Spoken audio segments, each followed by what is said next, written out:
That's Westminster Bridge, one of the best views you can imagine. At the end of the tour, we'll be nearby Westminster Bridge. We're going to loop around these buildings here.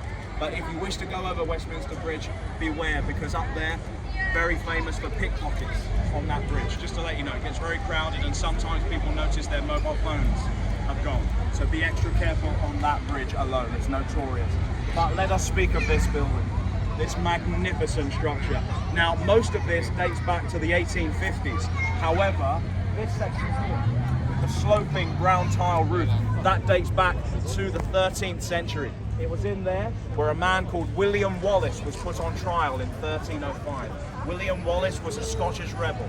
He was also known as Braveheart. You may have heard of that movie, Braveheart. That was him. He was played by Mel Gibson in a very historically inaccurate film. So don't watch the movie and take it as history. I promise you they are very wrong.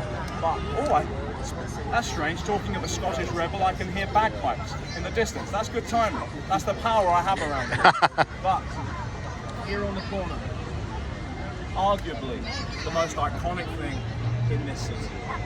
The bell inside that tower is Big Ben, but the tower is the Elizabeth Tower, named after Her Majesty the Queen. That tower on that end, that's the Victoria Tower, named after one of the Spice Girls.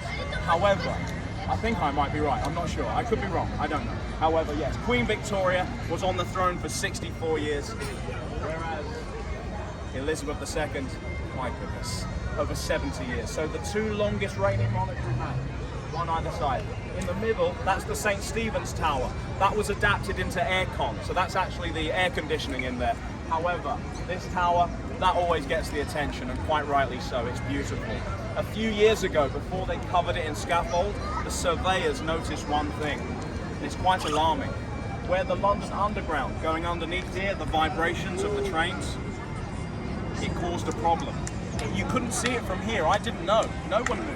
But the surveyors looked at this and realised that the clock tower was leaning by a couple of millimetres. That's more than enough to worry about. So they had to shut the whole thing down. We didn't hear from that bell for around 4.5 years. Luckily, over the last few months, we've got it back. We've won our bell back. And COVID, unfortunately, shut down the project for a while, so it lasted longer than it should have. But in here,